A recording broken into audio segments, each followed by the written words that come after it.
High বন্ধুরা, তোমরা সবাই কেমন আছো? সবাইকে গুড মর্নিং। ব্লগটা আমি এখান থেকে শুরু করছি। দেখো, ব্রাশ করার জন্য ব্রাশটা নিয়ে এবার ব্রাশ করে নেব, তারপরে যাব রান্নাঘরে টিফিন করার জন্য। আর রান্নাঘরটার অবস্থা তোমাদেরকে এবার ঘুরে দেখাই। কালকে রাত্রে বাসনগুলো ধোয়া হয়নি, সেই জন্য এরকম অবস্থা হয়ে রয়েছে, কিন্তু কিছুক্ষণ পরই সমস্ত কিছু আবার পরিষ্কার করে নেবো।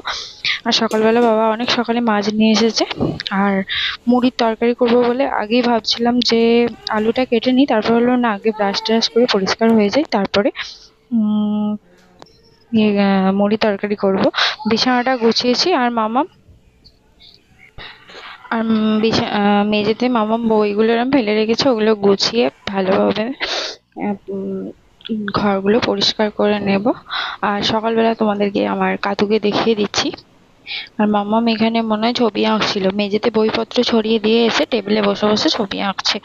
তো কি বলবো বলো, ছোট বাচ্চা, কিছু বলাও যায় না। তার উপরেও শরীরটা খারাপ বলে স্কুলও যায়নি। এখন আমি এবার ঝাড় টাড় দিয়ে নিচ্ছি, কারণ রান্না বান্না বাকি আছে, সেগুলো তো করতে হবে। বা সেই জন্য ঝাড় দিয়ে পরিষ্কার করে নিচ্ছে। আর 3টে রুম মাম্মাম যে পরিমাণ নোংরা করে, প্রচন্ড নোংরা করে। শুধু রবার আর পেন্সিল, কলের যে পেন্সিল ছুলে ফেলে, এছাড়া আর কিছুই নয়। চলো এবার ঝাড় দিয়ে পরিষ্কার করে নিই, বিছানাপত্র গুছিয়ে নেবো, তারপরে ঠাকুর পুজো বাকি আছে। আর তার মধ্যেখানে মামামের খিদে পেয়ে গেছিল, মামামকে খাবার দিয়েছিলাম বলতে একটা মৌসুমী লেবু কেটে দিয়েছিলাম, এখানেও সেটাই খাচ্ছে। আর মাম্মাম ভীষণ টক বলে চিৎকার করছে। জামা কাপড় কাচা বাকি আছে, সেগুলোও করবো, কারণ সারাদিন সংসারে প্রচুর কাজ থাকে। আমি ভাবলাম যে সারাদিন আমি কি কি করি সেই নিয়ে একটা ছোট্ট ব্লগ তোমাদের সাথে শেয়ার করি। সেই ব্লগটাই শেয়ার করতে আজকে চলে এসেছি অনেক দিন পর।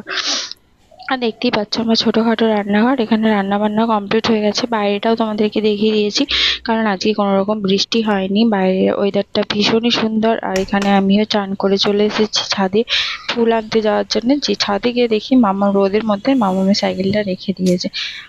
মামামকে ডেকে বললাম, মামাম সাইকেলটা সরিয়ে দাও, না হলে রোদে কালারটা ফেড হয়ে যাচ্ছে। এমনি ছাদে প্রচণ্ড রোদ থাকে। তারপরে এই যে এখানে কলকে গাছ থেকে আর নীলকণ্ঠ ফুলের গাছ থেকে ফুলগুলো তুলে নেব। আর তখনও এসে দেখছি মাম্মাম সাইকেলটা সরিয়ে রাখেনি। তো ফুল নিয়ে নিচে চলে এসেছি, নিচে চলে আসিনি, চলে যাচ্ছি। যে দেখো এখানে আমার পুজো করা কমপ্লিট হয়ে গেছে, তোমাদেরকে দেখিয়ে দিচ্ছি। শুধু এখানে আমার কাতু আছে, আর আমার বাবা মহাদেবকে আমি এখানে রেখেছি, কারণ বাইরে রাখিনি। তার কিছু কারণবশত আমি বাইরে রাখিনি। আর এখানে যে মোমবাতিটা দেখতে পাচ্ছ, এই মোমবাতিটা কিন্তু আমি নিজে হাতেই বানিয়েছি।